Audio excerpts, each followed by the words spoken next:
یہ بتایا جائے کہ شمس جو ہیں وہ کیسے نکلے اور کیا کرتے تھے اور کیا ان کا سفر تھا اور کیا ان کی کاوشیں تھیں۔ ان کا تعلق تبریز سے تھا، عام سے گھرانے کے ایک فرد تھے، پیروں بھوکے رہا کرتے تھے کئی کئی ہفتے، بعض اوقات مہینہ مہینہ، بالکل دبلے پتلے تھے، لمبا قد تھا، کبھی بال اتنے بڑھا لیتے کہ پتہ لگتا کہ پنڈلیوں تک آ پہنچے، اور کبھی یہ بھویں تک مونڈ ڈالتے، داڑھی مونچھ سر کے بال، بالکل پتہ لگتا کہ یہ کوئی قبر میں سے مردہ نکل کے آیا ہے۔ کھاتے بہت کم تھے، تھوڑا سا بکری کا دودھ ایک پیالہ یا روٹی کا ایک ٹکڑا یا ایک نوالا۔ زیادہ تر وہ مشاہدہ ذات میں رہتے تھے، تنہا بیٹھتے، اللہ کو یاد کرتے، اللہ کی ثنائی پہ غور کرتے۔ اللہ نے ان کو کوئی بہت زیادہ نواز دیا، جسے ہم پنجابی میں کہتے ہیں ان کے اندر پامبڑ مچ گیا۔ اب وہ بے چین ہوئے کہ کس کو یہ علم دوں جو اس کا اہل ہو، جو اس کو اٹھا لے، جو اس کو سنبھال لے۔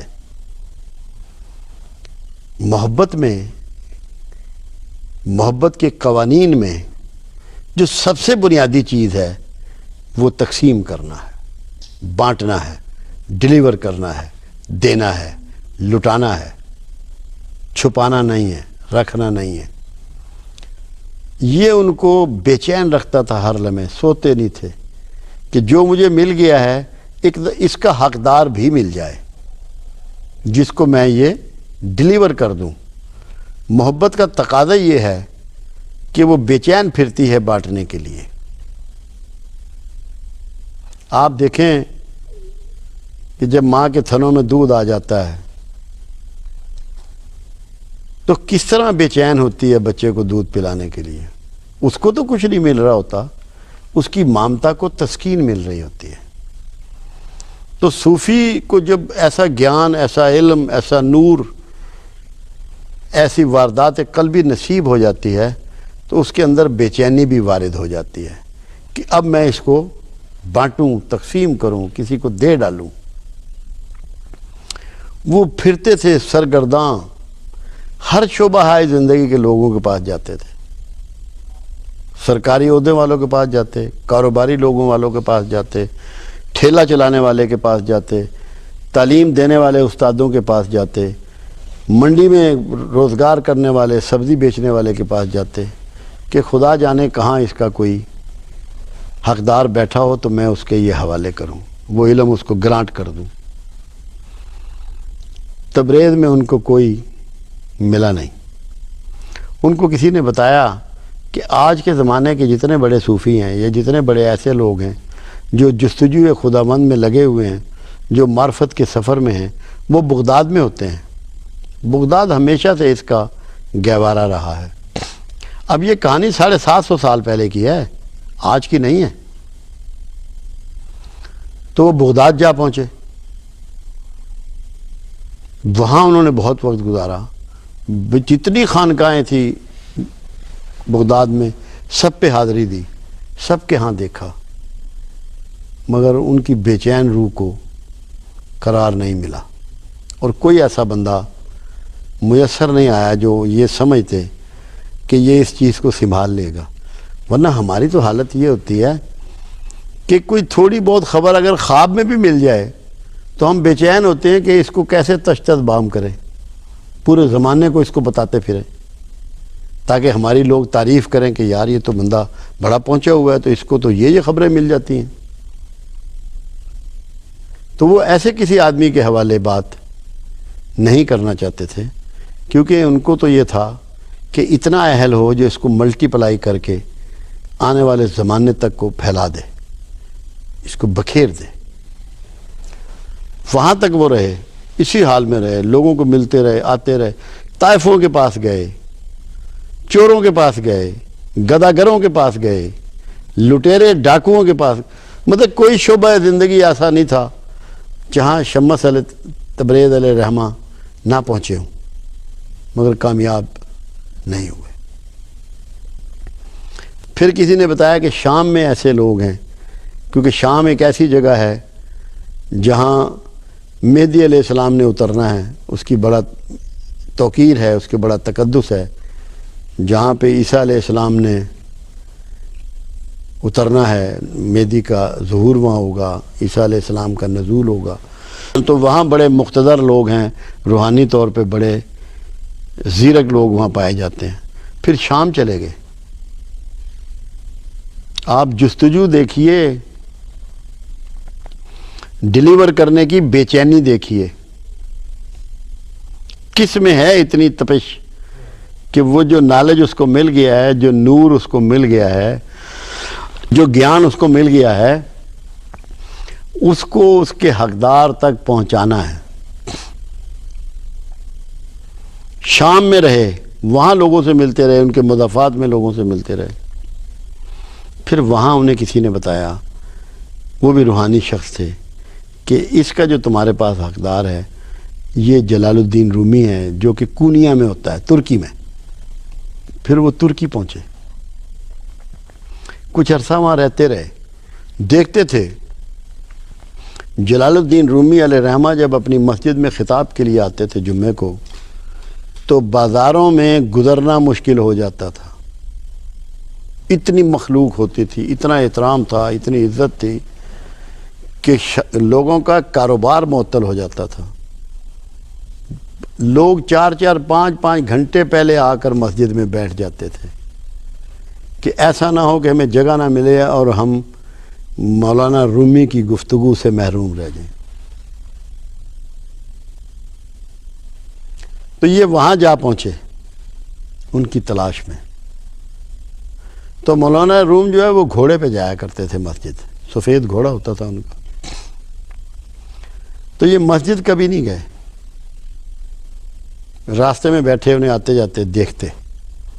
جب کچھ دن انہوں نے ان کو واچ کر لیا اور دیکھ لیا اور یہ محسوس کر لیا کہ یہی وہ شخص ہے جس کی مجھے جستجو تھی، اپنے اس چیک اپ کے لیے انہوں نے ان کو ایک دن جب وہ مسجد سے جمعہ پڑھا کر خطبہ دے کر نکلے تو راستے میں پبلک میں کھڑے ہو کے روکا اور پھر ایک سوال ان سے کیا جو ان کی اہلیت کو چیک کرنے کے لیے تھا۔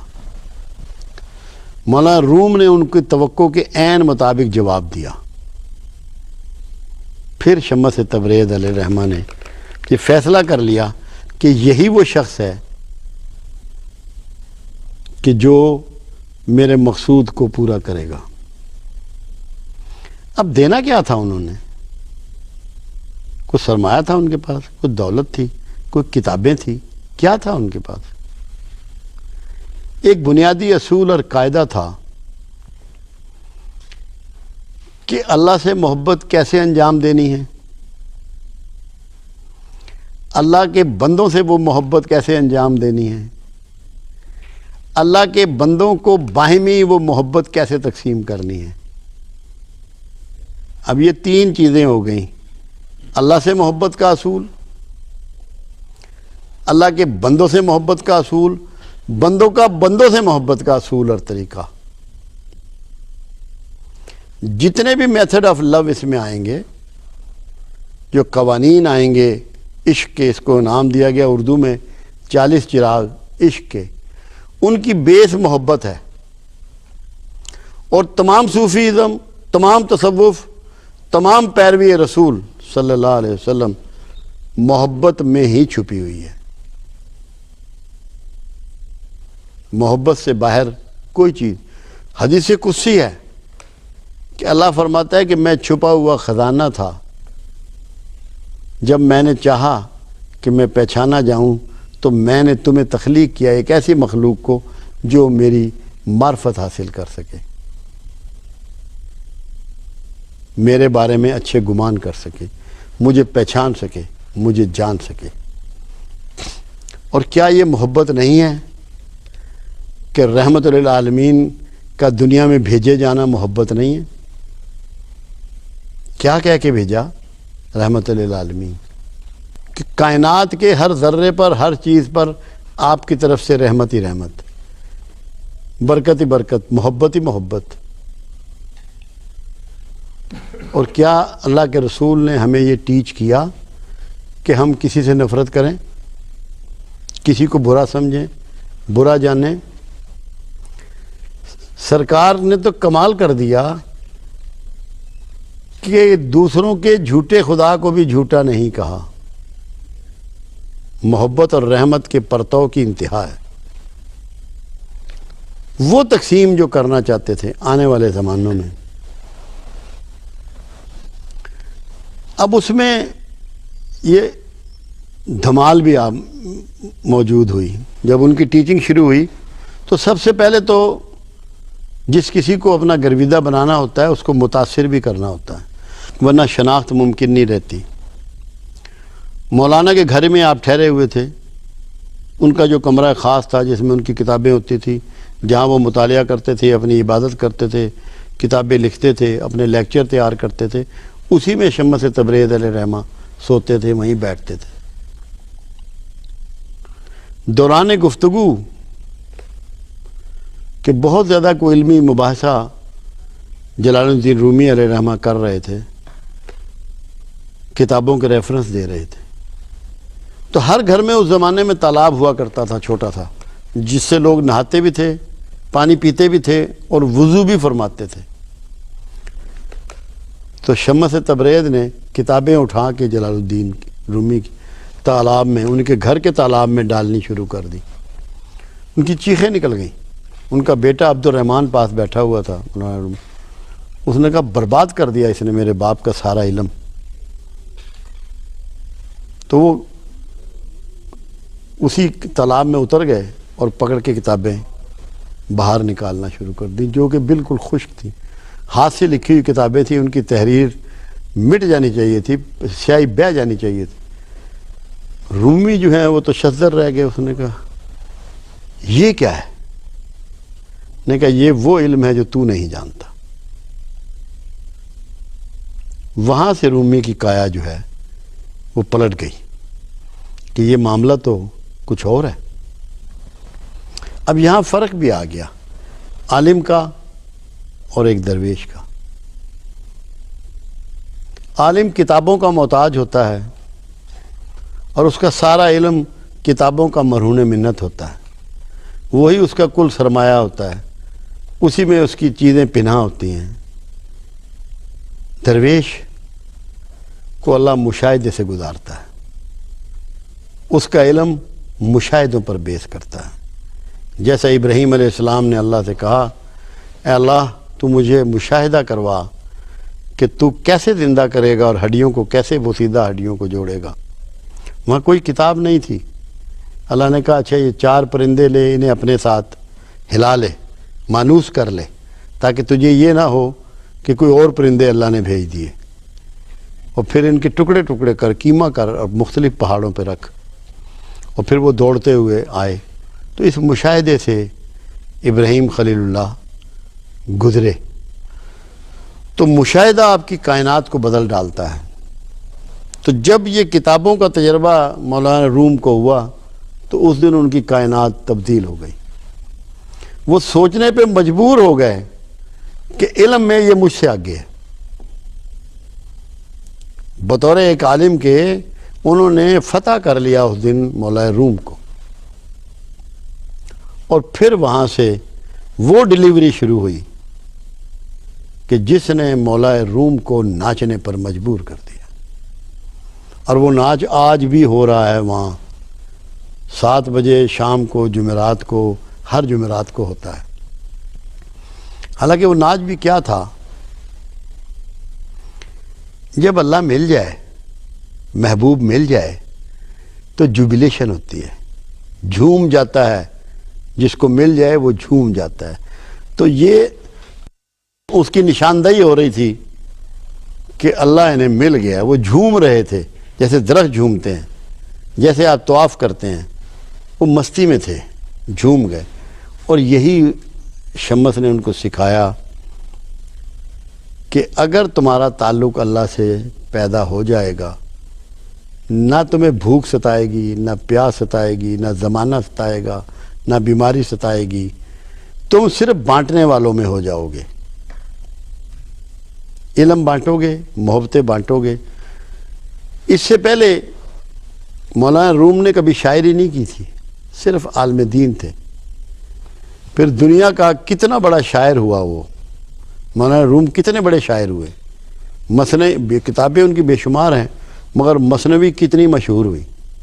اور جو علم مثنوی نے دیا زمانے کو، کوئی ایسا شعبہ ہے زندگی نہیں ہے جس کی ٹیچنگ مثنوی نے آپ کو نہ دی ہو۔ تمام آپ جو ٹیچنگ لینا چاہیں، جس انداز کی لینا چاہیں، جس ادوار کی لینا چاہیں، مثنوی مولا روم آپ کو وہ ٹیچنگ پرووائڈ کرے گی۔